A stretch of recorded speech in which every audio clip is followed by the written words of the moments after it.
Welcome members, invited guests and the public both here and watching on the webcast to today's meeting of the Regeneration Committee. Members of the public may like to follow us on Twitter at London Assembly and take part in the meeting discussion using the hashtag Assembly Regeneration. Our main topic of discussion is the work of the GLA Regeneration Team, but first we have a short item of formal business to go through before we get to our guests. Please make sure your electronic devices are switched to silent and avoid any necessary interruptions this afternoon, please. So apologies for absence. We have, Chairman, apologies from the Deputy Chair, Assembly Member Shah, for whom Assembly Member Shalomi is substituting today. We also have apologies from Assembly Members Gavron and Assembly Member Dr Sahota. Thank you. And can we wish Naveen Shah a quick recovery, and we miss him. Declarations of interest. Can I ask the committee to note the recommendation set out in item 2, please? Thank you. Can I ask the Assembly members to declare any other disposable pecuniary interests and other relevant interests? None. Thank you. And minutes of the meeting. Can I confirm the minutes of the meeting held on the 31st of January, please? Agreed. Thank you.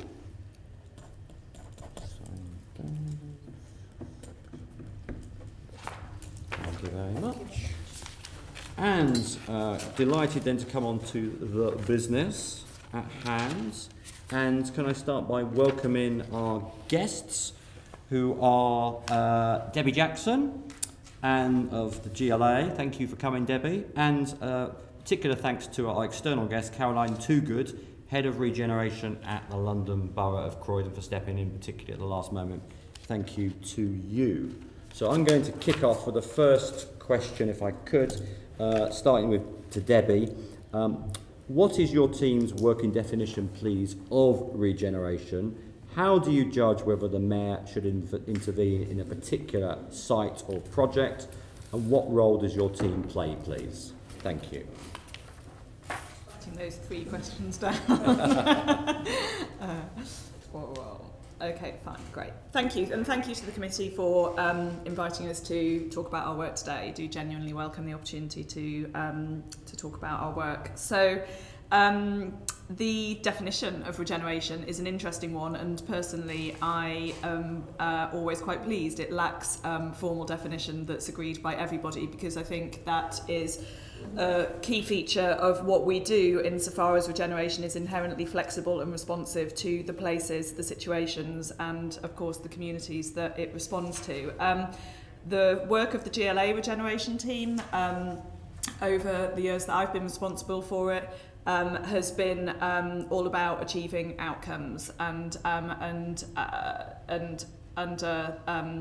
this mayoralty, it's very much about achieving good growth and inclusive growth for London. So we very much focus on the outcomes that we're trying to achieve, and we work with our colleagues across London, be it local authorities, be it other stakeholders, in order to help us understand what we can support to enable us to achieve those outcomes. So I'll move on to that. Of course, I can come back to any of these. The second question I wrote, how judge. Would you mind repeating? How do you judge whether your team, the Mayor, should intervene in a particular site or project?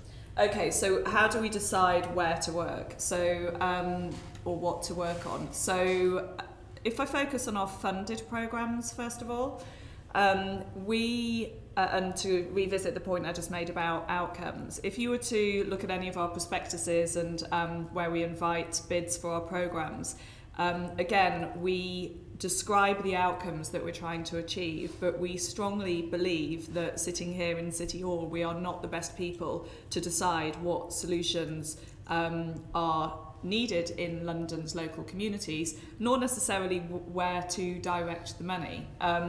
So our programmes in the main are pan-London in terms of our funded programmes, and we invite bidders, increasingly not just local authorities but public, private and third sector, to propose projects to us that achieve those outcomes. And then to your question of how do we decide where to use our funding, we go through a process of evaluation against criteria, and we look at a range of factors from the extent to which they are meeting the outcomes that we've set out in our original prospectus. But of course, we also look at deliverability as well. We want to make sure that projects we support actually deliver and that we're not setting things up to fail. And of course we work with, most of our funding is LEAP funding, so we work very closely with our LEAP board members as well on that, right through from inception of the prospectus through to making the decisions. That's our funded programmes. That's not the body. It's a lot of what the Regeneration team does. It's not everything that we do. So we do also work on a range of thematic priorities. So to give you some examples, we have the Good Growth by Design programme. And the Good Growth by Design programme is intended to ensure that high quality design is... Come back to good growth specifically. Oh wait, shall I just like, I'll just park that one. We do it. Yeah. I'm clearly going to get asked about it, so I'll talk about it down the line.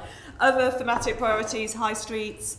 So we do a lot of work across the theme of high streets, and we are about to commission some research on high streets, and in that research we have identified, I think it's 4 town centres, in order to do some deeper, more finer grained work. And in choosing those town centres, I can't remember which ones they are off the top of my head, but in choosing those town centres we've tried to address some characteristics that will be helpful to all of London's town centres. So we've tried to understand areas of change, particular demographics, for example. So we've looked at a variety of factors. Street markets is another thematic priority that we work on as well. We have a markets board now, which is chaired by our Deputy Mayor, and in June we are hosting in London the International Markets Conference. And then, just to finish this part of the question, we do work on a strategic place-based way, very much in partnership with the rest of the GLA. So, for example, until my recent promotion, I chaired the Old Kent Road Partnership Board, which had officers from the 2 local authorities and TfL and the GLA, and that is clearly to look at the process of change catalysed by the proposals for the Bakerloo line extension. And we work on that sort of strategic place-based way with some of London's biggest growth opportunities, and Croydon is an excellent example of that, and I'll not go into that anymore because I suspect I might get... Can I ask the really hard question then? If you're in that list and you're being asked by somebody not in the sector, what role does your team actually do? You're bringing people together, you're leading without leading on your own. How would you say, how are you doing it when you don't, as you say, have all the levers? What are you actually, Debbie, and your team actually doing? Okay, so firstly, I hope it's like the Shard and not like the City Hall long lift. So what we're doing is we are working with partners to ensure that the growth that takes place in London is good growth that enables all Londoners to participate in the benefits of growth and change in their areas. Okay, I'll leave it there for that question. Thank you. How does the team work with the LEP? And just to explain very simply to those that haven't read the papers and aren't here in the room what a LEP is, and then what about how you work with other functional bodies as well too? Okay, so LEP is London's LEP. So LEP is the London Economic Action Partnership, and it's London's Local Enterprise Partnership, and it is chaired by the Mayor, but it has a business and public sector membership, and the LEP is responsible for supporting London's economic growth and very much London's inclusive growth. So the LEPs are an instrument of government. There are, I wish I could remember how many there are in England. There's like, but there's there are LEPs across the country, and they're an instrument of government, and they are responsible for receiving local growth funds, significant funding. LEPs are also responsible for the local industrial strategies, which are the local response to the national industrial strategy. That's a key work programme for us in the coming year. And really the role of a LEP is to to promote economic growth, productivity. In our case, the priority of RLEP is very much around inclusive growth in London. My role, my team's role, my personal role, I'm senior responsible owner for the LEP, which is the chief exec equivalent in other territories, and the Regeneration Team is responsible for the majority, not all, but the majority of LEP funding. We also have programme management responsibility across all of that funding as well. So we serve the LEAP Investment Committee, and I also chair an officer level board, I've just come from it, based on schemes of delegation. What about other functional bodies, please? You did ask. Other functional bodies. So we work in. So let's take TfL, which is the functional body we work with in the main. So we work with TfL on a number of levels. At a strategic level, we work with TfL on some of our significant programmes. So for example, there's the TfL Growth Fund, and that's something that's done very much in partnership with us and TfL. What that means is we have monthly, I don't know if they're monthly, regular governance fora where we discuss the priorities for that fund and how it's being allocated and what's going well and what's not going so well. So that's one example. On a project basis, we work with TfL all the time. I've mentioned Old Kent Road already. That's a sort of very strategic place-based opportunity. But on a finer grain, we work with TfL on place-based projects, so town centre projects that involve TfL roads, quite often TfL funding. Quite often our funding will match with TfL funding as well. Croydon is a perfect example. Wellesley Road, we worked with TfL very closely with them on that project as well. And then we also work with TfL on Good Growth by Design. I'll maybe leave that there because we're going to come back to that, I think. So we work with them very closely on that, particularly TfL Property as well, actually, on that particular programme. So at all levels, in all ways, we've got very close working relationships with TfL. Less so with MOPAC and LFB. We have less interface with those parts of the family. What do you think that is? They are, whereas TfL have got place-based responsibility, if I can put it that way, so that aligns more closely with the core purpose of our team. It's less obvious that LFB and MOPAC have those responsibilities, but there are instances where we will work with them. Perhaps Good Growth by Design is the best example of a programme that we work on that we will, in time, be working more closely with them. But I'll explain when we get to it. But there's a sort of prioritisation gone on there in terms of where we've started in terms of that programme. Rather than hog the agenda, I'm going to move on anyway. My next question, though, is the one that everybody always struggles with. How is the impact of the team's work actually measured, and what key indicators, KPIs as we always say, are used to monitor your team's performance? So, i.e. what actually demonstrates success? Yeah, sure. So so for our funded programmes, everything we fund through grant agreement is subject to a self-evaluation. So when we contract with a delivery partner, they sign up to a range of outputs and outcomes that flow from their original bid, that flow from the prospectus.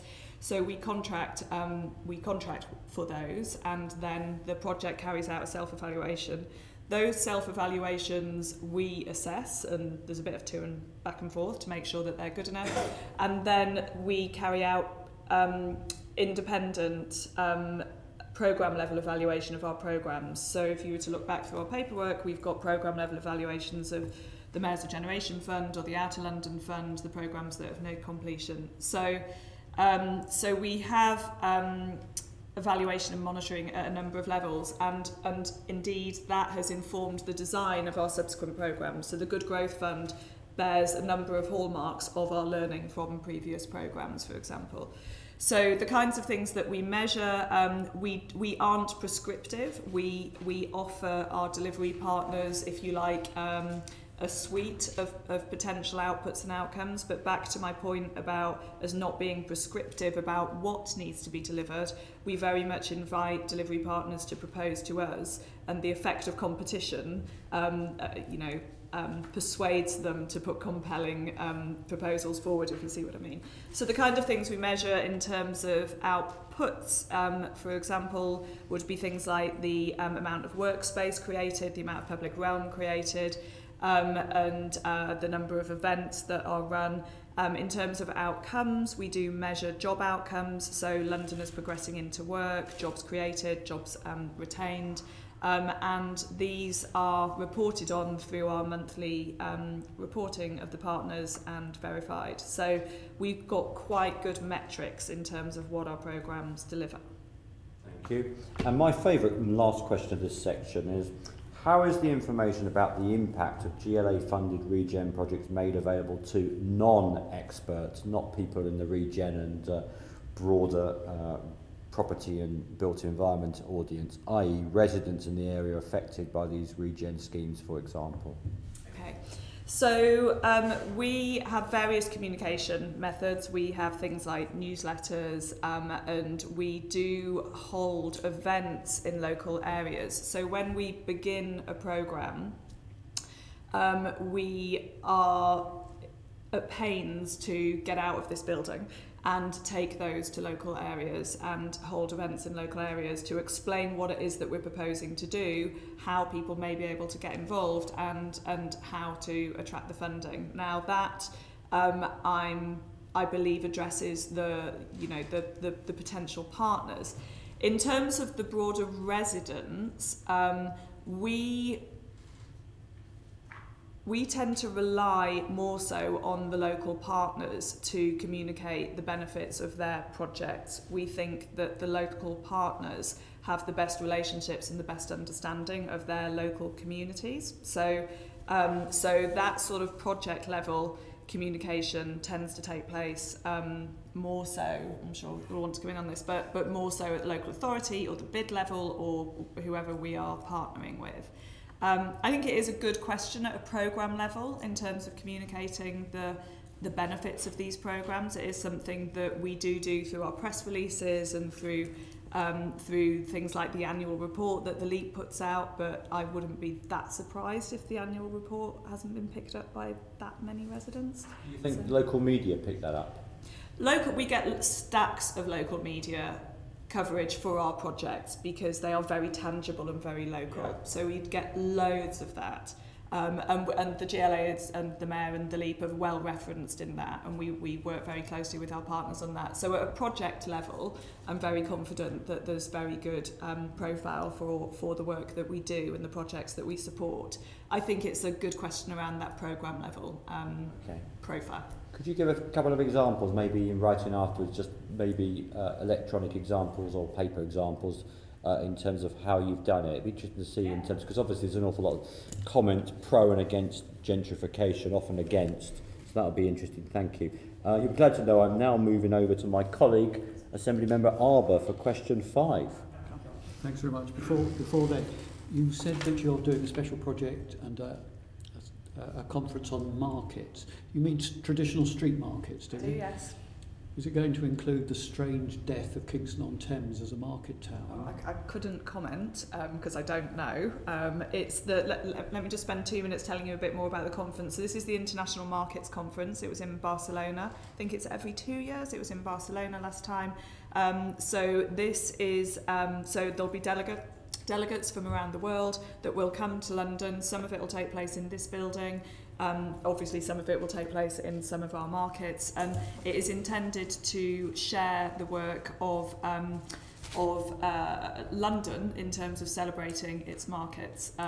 So it's not necessarily intended to look at London's individual markets in that sense. It's more to look at the markets sector, the common challenges that the markets sector has, celebrate the successes that it has, and also really shine a light on the value of markets in terms of what they do to support routes into entrepreneurship, to support startups, to support healthy food, to support ethnic communities, and so it's really meant to celebrate the role of markets and help. And I guess one of the outcomes that we hope to achieve from this is to help stakeholders understand the value of markets and the importance of treating them as regeneration and economic agents rather than things to be managed.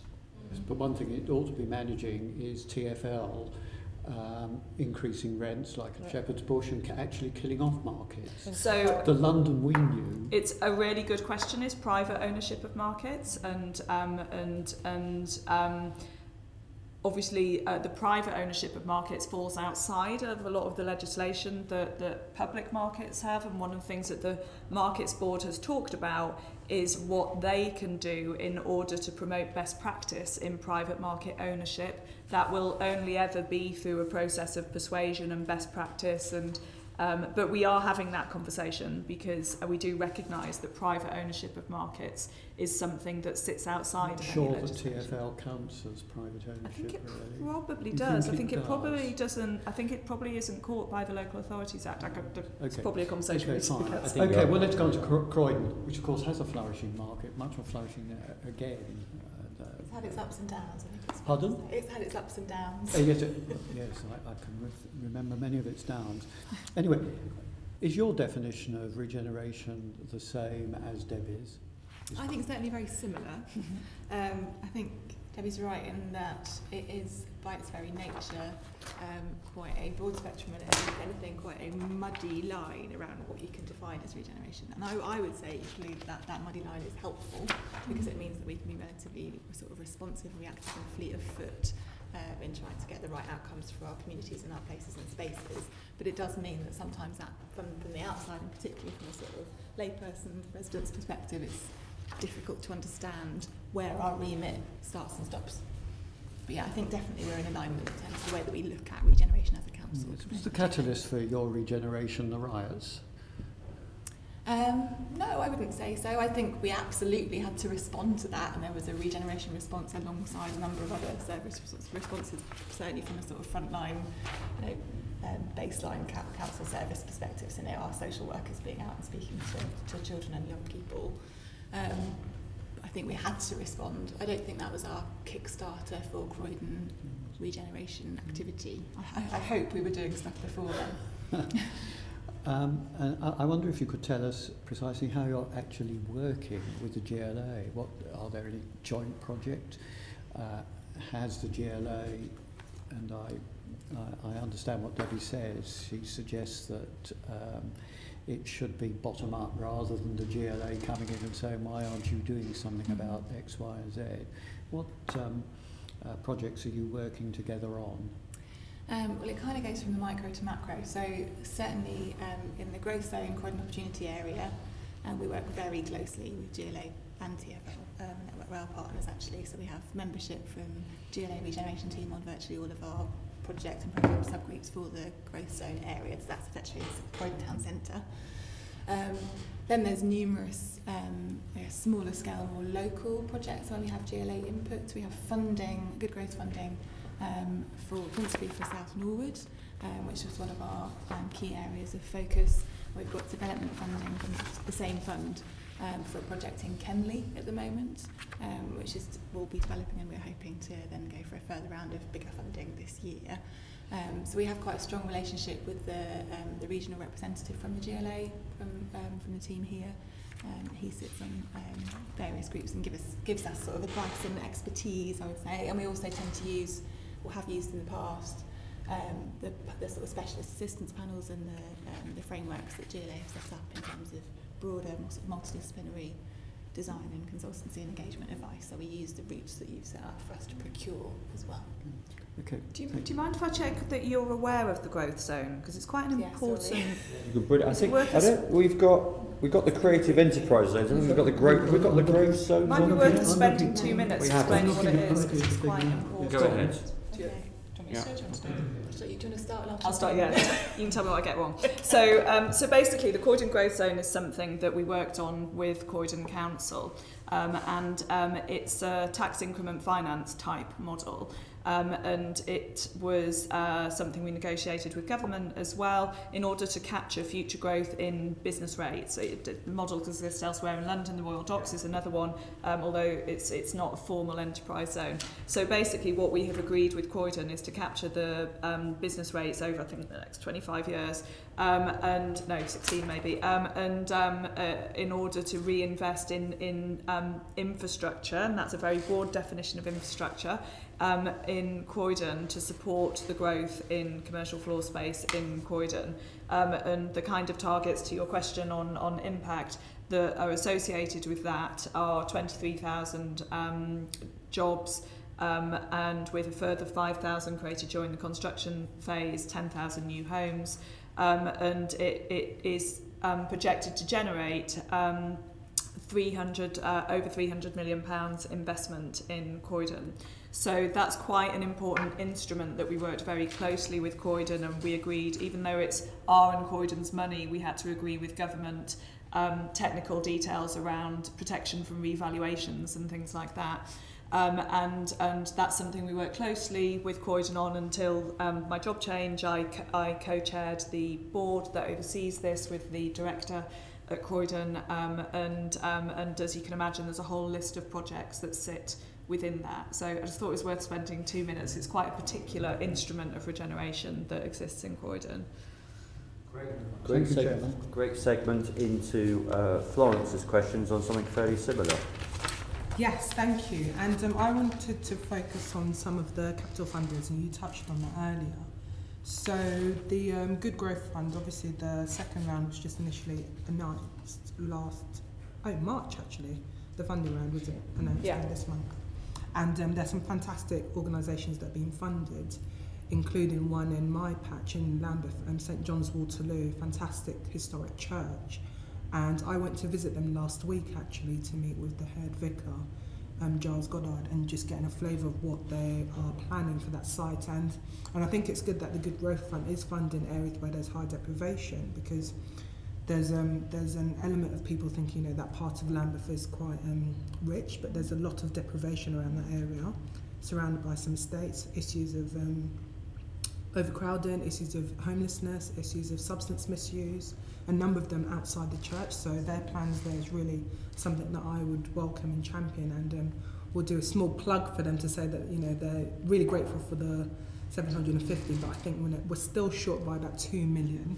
I'll just leave that there. But in terms of the Good Growth Fund being focused on reducing deprivation, can you outline how you're making sure that the funded projects will actually tackle that key issue of, you know, reducing the deprivation at the heart of it? Because it's all good that there are a range of projects across London in those key areas, but we really need to drill down to make sure that funding is going to the communities that definitely need them, and the communities that can demonstrate, organisations that can demonstrate they're working with those deprived communities.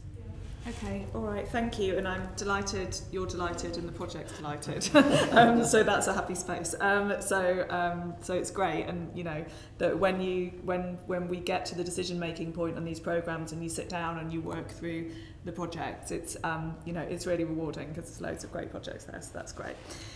So your question about reducing deprivation. So I mean, it begins with the prospectus and those events and those conversations that we have. Everything we say needs to be clear of the outcomes that we are trying to achieve. There's 3 priorities that sit across the Good Growth Fund. There we go, I found them good. 3 priorities which are about empowering people, making better places and growing prosperity. And we're very clear that those are interrelated priorities. That together are about facilitating growth of London's economy to create accessible and inclusive opportunities that benefit Londoners. So the language we use in the prospectus and the kinds of projects that we invite through the prospectus, through the examples that we give, should set the scene for what it is that we're trying to achieve.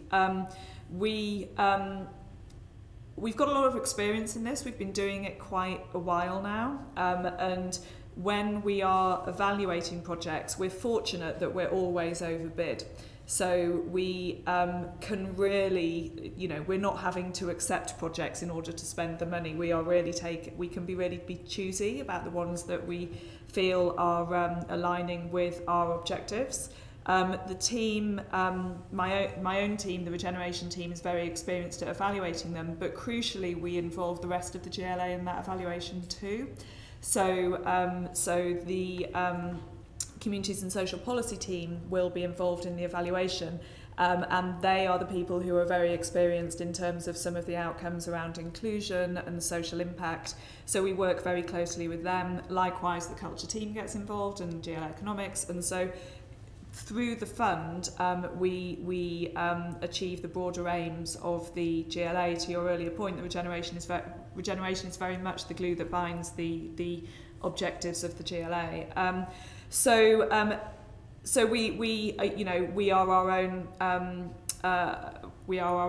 evaluators in that sense, but then we get to the LEAP Investment Committee, and they really put us through the mill because they are very committed to the social impact of the programmes, and they will rigorously test us through a series of what we lovingly call deep dive sessions, where we go through the recommended project list. And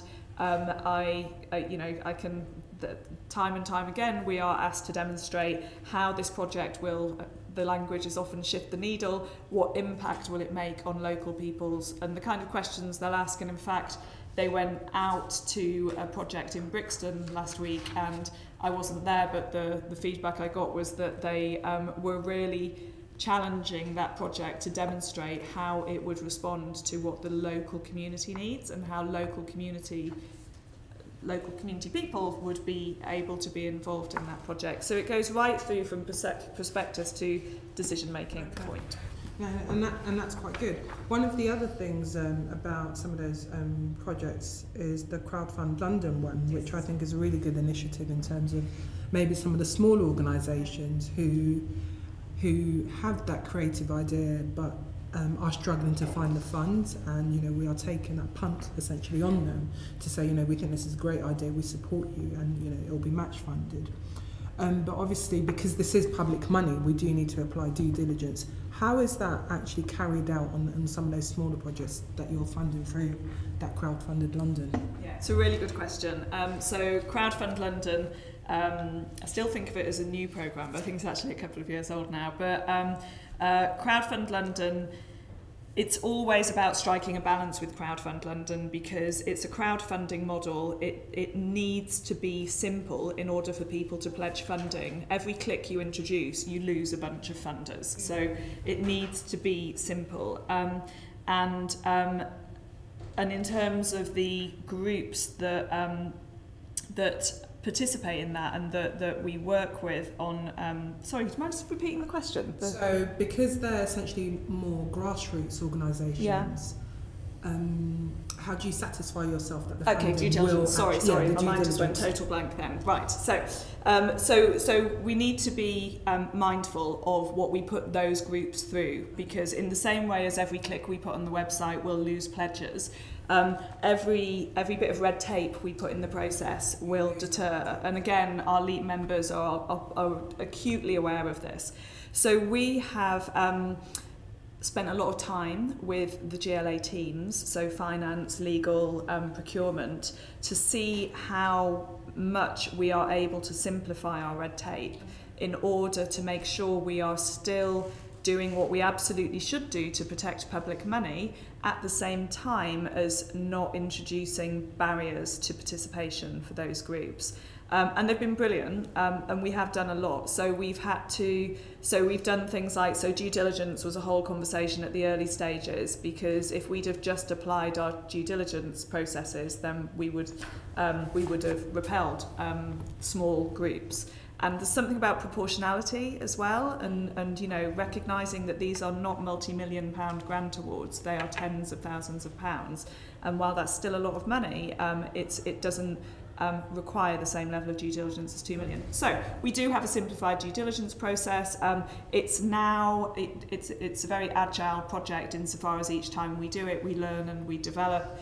and that due diligence process is now part of the application process, rather than at the beginning it was a separate process you did with the GLA, so you had to sort of go to separate places. So and also from a payments perspective, we have done things like introduce the ability to forward fund some of it, acknowledging the cash flow challenges some of these organisations have. Again, small amounts of money. We don't cash flow the entire thing, but we have reached a position with finance where we're comfortable with doing that. So it's just sort of instance by instance, seeing how we can create the right balance between protecting public money, which I am completely committed to, at the same time as making sure we've got a product that will engage with the audience that we want to engage with. Because if we don't do that, we risk just talking to the sort of the smarter communities, the ones that have built that capacity over the years. And I think that's really important. So it's about supporting some of those more quirkier bids and organisations, or smaller startups who again don't have the means to have a full-time fundraising officer who's writing those slip bids. So it is good that this innovation is there, but equally we're looking at how we can. I mean, sorry, I could talk about my work all day. There is also there's a discussion we have within my Regeneration team, because these crowdfunding projects can be disproportionately time intensive for my team. Okay. Sometimes they can spend more time on a £20,000 project than they will be spending on a £2 million project. And we have to be careful about that because we've got finite resources, but sometimes that needs to happen. And it's always a matter of judgment in terms of, their likelihood of getting over the line. Also, there's some parts of town which frankly are very good. They've got lots of these groups. They're very, let's pick on Hackney because my deputy mayor's the former. I always feel like I can go after Hackney because Jules is the former mayor. So Hackney, very good. But we are always put under pressure by our LEP members to get to the bits of London that aren't as good. So if we manage to get a project in one of those areas, we might spend more time helping them to get over the line. That's good to hear. On the so some of the funding from the Good Growth Fund has gone towards the 6 creative enterprise zones, and I was at the launch. Yes, it's a slightly presentational point, but I'm happy to explain it. Yeah. I was at the launch in December at I don't know if the Lambeth Town Hall. Yeah, at the town hall, which has had this nice spruce and it's changed, and some of the initiatives that have been funded in Brixton, for example, really great. International House, which you'll remember, is going to be workspace studios. What impact will that funding have on the Regeneration team in terms of the objectives that they want to deliver? Okay, so if I'll explain the presentational point. The presentation of Good Growth funding going to creative enterprise zones is a coincidental point because our round came to an end at the same time as the creative enterprise zones were announced. So those projects were in our funding and they align with creative enterprise zones. So it demonstrated the body of money going into creative enterprise zones from across the GLA's teams, if you see what I mean. So it's not the case that we carved out money for creative enterprise zones, if you see what it is. That's why I say it's a presentational point. So, but I mean, I said at some point in my intro that we work very closely with the other GLA teams, and the culture team is one that we work very closely with. So, and we are always mindful when we're evaluating our projects of their broader context, what else is going on in that area. So the culture team, and there's certain projects which lend themselves to being looked at by certain teams. So if projects have got a cultural angle to them, then we'll work very closely with the culture team on that, and the culture team will tell us about what the broader landscape is. And in the case of the creative enterprise zones, we were able to have visibility of those two processes going alongside each other. Okay, so who is managing and monitoring the way that grant's used? Is it sitting? Good Growth Fund is the Regeneration team. Does it sit in culture? No, it's my team. So it's your team? Yeah. Okay, even though... Not correct, yeah. The Good Growth Fund bit of that announcement, Good Growth Fund is my team. It sits in your team, okay, that's great. And just in terms of what's going on currently now under this mayoralty and regeneration programmes, what key different would you maybe highlight from the previous mayoralty in terms of maybe things that are working well? I think under the previous MLT, I mean, it's interesting to hear a question about the riots the programmes we had under the previous MLT was the Outer London Fund, which was very much catalysed by the recession. So that was very much about the death of the high streets last time round. And then, of course, the riots happened, and that gave rise to the Mayor's Regeneration Fund. And I was here under that administration, and under that administration, our regeneration work, very much a product of the times we were in, was very much about opportunity and growth. Under this MLT, to summarise, I would say, of course, it is about those things, but it is also about inclusive growth and equalities and enabling all Londoners to participate in the benefits of growth in their communities. So I think we have the priorities we had before, but we have a new lexicon around inclusive growth and enabling all Londoners to share in the benefits of growth, good growth. Which is good, because I suppose that then recognises the diverse nature of London's communities. Absolutely, yeah. Right. That's it from me, Chair. Thank you. Thank you. We're going to let Caroline speak for a little bit now so Debbie can rest her voice. My chocolate. Poor old Debbie. From a borough perspective, what kind of support from the GLA is needed? Here's your chance to pitch to Debbie. I don't know. To be honest, I mean, maybe that's why I'm here. It feels like we have genuinely quite positive support at the moment. I think it really helps the way that the Regen team is structured relatively regionally. Mm-hmm. So we feel like we know who to come to. It's not like you kind of just go to a sort of generic mailbox and then you hear back a few weeks later. Like, we genuinely know the people that we're dealing with, and that means they know the sort of specific nature of our borough and the other boroughs that they manage and oversee. I think sometimes that specificity, I guess, needs to come across perhaps at a higher level within the GLA. That's sometimes tricky to get across, and some of the challenges that we have, particularly actually, I imagine other outer London boroughs would say the same, where you have boroughs that are quite geographically large and, in our case, have large populations, and actually have quite not just diverse but sometimes oppositional outlooks within our population. And I think there's a tendency, we do this as well, to focus on the areas which tick a lot of the deprivation boxes by sort of ward level or a sort of broader regional scale. But actually we're learning that we need to focus perhaps down even further if you're looking at sort of geographical scale, where we might have pockets of deprivation in otherwise very wealthy areas. And that's a real challenge for us to sort of think with our funding partners and sort of London level, how we tackle those issues. It's frankly easier to do that at sort of town and high street level, but not when you're coming to the state or street level. You've almost answered the second part of the question before I asked it, which is brilliant. You've obviously got a crystal ball. But could you perhaps dig down with a couple of examples in terms of how does Croydon work with your own local, as you say, local communities in these regeneration programs, really getting down, as you say, to the nitty-gritty detail?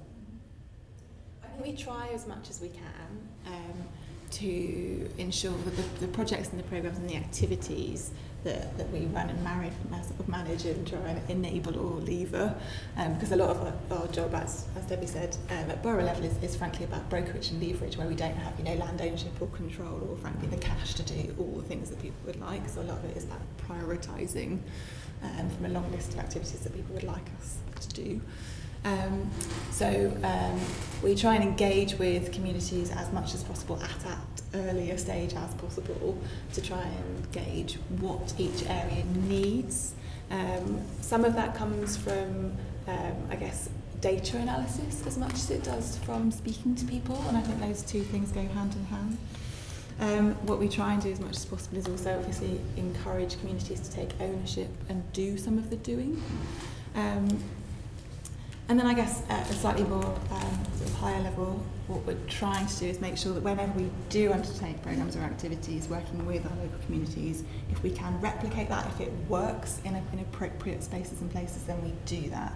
So we're trying to learn lessons each time, so we don't just constantly reinvent activity. That's not saying we do the same thing everywhere, but if there are kind of typical places or sort of similarities between spaces, then we try and learn and share that with our community partners so they can be part of that learning as well, and acknowledge where it doesn't work. That's really helpful. And finally, one last thing, to just give you one last chance. Is there anything particularly you would like from the GLA? Is it, we've talked in other committees about shortage of planning officers and whether the GLA could help in any way. Is there a certain discipline, technical or more community engagement, that if Debbie had a slush of money from one of the funds, it would really help you move something forward? I think it's tricky because boroughs are in exactly the same place where we're strapped for resource. Yeah. So while there might be challenges in terms of, we send things to you and it takes a while for things to come back, we're in exactly the same position. So it's not exactly in a place to challenge that. It's not like we're particularly responsive where we could be. We had a little bit more similarly. I would say there is perhaps something that we could do together in terms of sharing that learning better at a lower level. Sometimes it can get a little bit self-congratulatory when we have successful projects, and we're trying to get better at this sort of sharing with our local residents and communities, not just speaking to the sort of usual suspects, frankly, be that residents' associations or the kind of white middle class folk that would normally come forward and shout louder. So where we're looking at sharing opportunities funding, I think Crowdfund London is a really good example of this, doing that more at a local level. But otherwise, I would say it's a pretty shiny, happy picture at the moment. Okay, Debbie's happy with your answers anyway. So finishing off with Debbie anyway. So last two questions, and if any colleagues want to come in, please do. So Debbie, how does the team work with other parts of the GLA? I know you've partly touched on this, but particularly housing and lands colleagues, to ensure that GLA funded is genuinely joined up and effective. And can you give a different example? Yes, of course. So obviously we work brilliantly and productively with the rest of the GLA as an overview answer, but let me give you some specifics. So our housing, is this the question on good growth by design? Can I? You can bring that in, can yes. I? Please do. Dying to talk about it. Yeah, go ahead. So Good Growth by Design is the Mayor's programme to promote high quality in the built environment, and it's got 6 pillars, and it's a good example of how we work with colleagues across the GLA. I'll quickly run through the pillars. Setting the standards is very much about doing research or inquiries to look at particular issues in the built environment, and one of those that we are looking at is housing design. So we are working with our housing colleagues on housing design to produce helpful, penetrable, usable guidance for anybody involved in delivering housing in London. So that's something that we're working with our housing colleagues on as an example. The other pillars, the second one is about applying the standards. So this is about design review. The Mayor made a commitment when we launched this programme that projects receiving investment from the GLA family would be subject to design review. We have appointed 50 Mayor's design advocates. They support the entire programme across all 6 pillars, but they support the London Review Panel, which reviews projects, and we are working with teams across the GLA family to assess what arrangements they have in place at the moment, and consider how they can meet that commitment that the Mayor made. Building capacity is the third pillar. So this is recognising the challenge that some boroughs have in terms of being able to attract and retain talent to enable them to deliver on their programmes. And we have incubated and Public Practice, which is a social enterprise which recruits talent and places them 12-month placements, and indeed there's one in Croydon at the moment, across the public sector, and they're just in the process of recruiting their second cohort. I've been at the board meeting this morning. Fourth one is supporting diversity. So this is acknowledging that the built environment sector is not necessarily very representative of the community it serves, which is a clear challenge in terms of delivering schemes that are responsive to Londoners. And so we are working with the sector to understand the reasons why that is and how they can support a more diverse sector. Commissioning quality is around procurement, and commissioning, and how you ensure high quality doesn't get watered down through the delivery of a project. And championing good growth is very much about working with our partners to make the case for London as a leader in the built environment sector. So we've got those 6 pillars under good growth by design. A couple of other examples of how we work with housing and land. We work with them a lot across that programme. On our funded programmes, one of the LEP programmes is the Small Sites, Small Builders programme. It's been in the press today because one of the schemes got planning permission. So this is funding that was very much directed at addressing risks to London's economy, one of those risks being availability of housing, and acknowledging that affordable housing, and acknowledging that actually a lot of London's capacity lies in these small sites, but they can be really tricksy. And Croydon is a brilliant example of how boroughs have acknowledged this challenge and opportunity, and are bringing forward programmes to address that. So we're working with the Housing Department on a Small Sites, Small Builders programme to support the public sector in bringing forward these sites and help them to break down some of those barriers, or that they just, basically small sites end up in the too difficult box. So it's trying to get them out of the too difficult box, to summarise.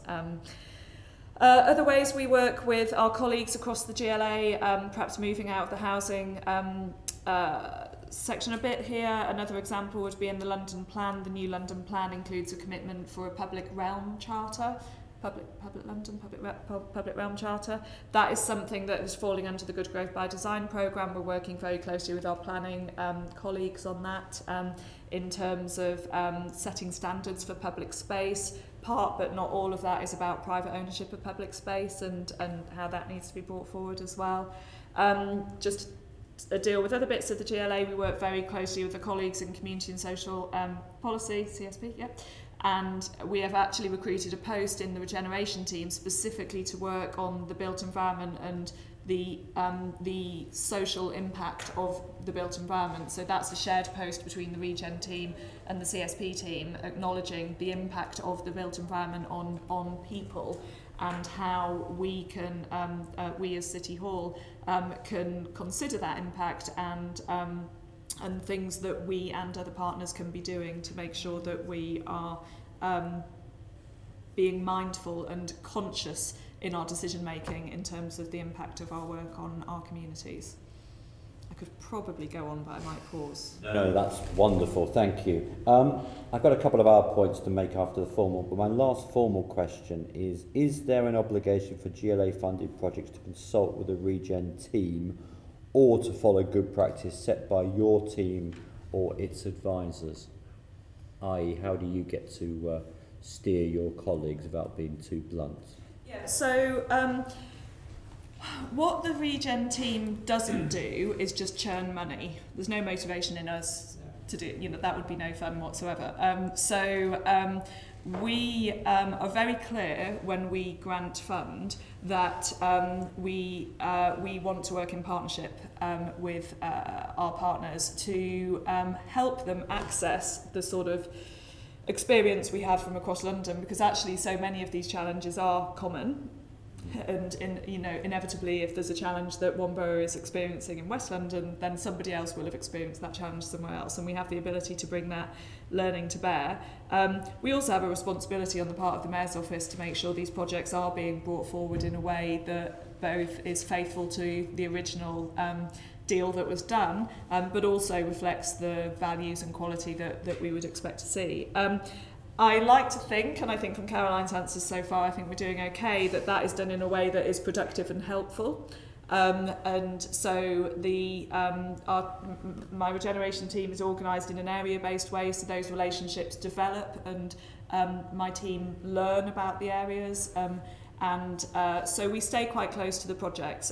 We're clear it's not our responsibility to deliver them, it's the borough's responsibility or other partners' responsibility. But we stay close to them in order that we are in the best position possible to help them address challenges which happen all the time when they arise. So it's not a money churning machine, quite the opposite.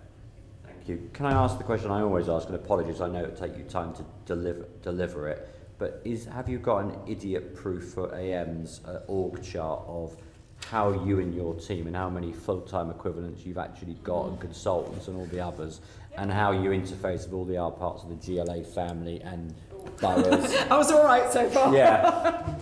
That's so wonderful. I went to an award ceremony for the CSJ last night. They came up with a wonderful page. Somebody had obviously put a lot of effort, which must have been written by a comms professional. It was what we do and how we do it, with lots of lovely little illustrations of the money comes from there and the people deliver here and the community. It was really one of the best I've seen, actually. So we can come up with something. That would be great. On the whole visibility and transparency piece, we are 3 years almost into this mayoralty. You mentioned there's always press releases coming out, etc. And there's the LEAP report and everything else. Do you think there's a need, or is there a need, I should ask the question, of a kind of, this is what we've done over 3 years in terms of the Regen team? Because there's so many things going on. I think, I mean, we touched on this earlier on in the session, didn't we? I think it is challenging for people to understand what the Regen team do. The elevator pitch is difficult because it is so broad and it does lack definition. And as I said, I quite like that it lacks definition, but it can make communicating what we do and the impact of what we do quite challenging. There is a relatively new requirement to do an annual report for the LEP. Yeah. That is not the same as what the Regen team does, because it's part of what we do. It's quite a lot of what we do, though. So I think that will be an opportunity to communicate what we do in one place. 70% of your work, roughly?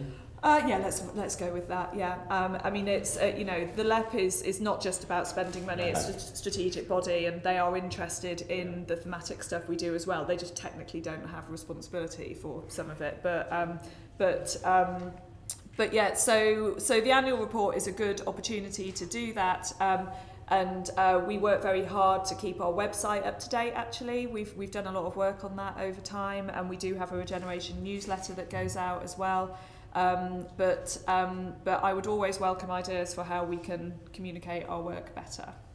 Brilliant. And my two last final points was, it'd be nice to have some details on the International Market Conference. I know Mr. Arbour would particularly like to go, but in all seriousness, it'd be quite interesting to see what you're doing, and maybe we will, as a Regen committee members, some of us come. I'm always interested in popping in to these things. I always learn. I gate crash things all the time. I gate crash. We'll invite you. I gate crash something that the mayor did the hour week, and it hadn't got through that I asked for an invitation and got one. I almost didn't get in, but they did kindly let me in at the end of the day. So you know who I am. I didn't do that. I showed him the email from his office. And finally, Jonah Greeny gave a very good presentation at various property conferences last year on your small sites, and she was going to send it to, I can't remember this committee or another committee. The brick program. Yeah. Could you send that through as well? That'll be. It was really good. The fact that you did 200 small sites, and it was just really. It was a very impressive presentation. I should just do a plug actually. Just demonstrating how in partnership we are hoping to use the small sites portal for our own community-led housing sites as well. So in addition to the brick by brick council housing development arm, we're hoping that community-led housing can go through similar small sites through the same portal. Good stuff. Brilliant. Joined up at the end as always. Do my colleagues have any final points? No, sure. Great. Then I have to do the summary bit at the end before I bang the gavel. List of actions on page 41 and 42. Can we note the completed ongoing actions arising from the previous meeting on the committee, please? Noted. Thank you. Review of the GLA Regen team's work page, we've done that. Move on to we've done the main items, sorry. So I thank the guests for their attendance, yes, thank you very much. Really a pleasure seeing you both, and thank you so much for being available. Can we agree to note the report and discussion to delegate authority to me in consultation with the Deputy Chair to agree out any output from the meeting, any additional activity to support our scrutiny investigation, please? Thank you. And can we note the progress on our work programme and note the provisional date for the committee in 1920? Thank you. And subject to confirmation of the Assembly's calendar of meetings at the AGM on the 2nd of May. Our next meeting will be on Wednesday the 8th of May at 10 a.m. in the chamber, back in the chamber at City Hall. And I have no urgent business. I thank everybody for coming and on the webcam, and good afternoon. Thank you. GLA Committee Room 5, Sound.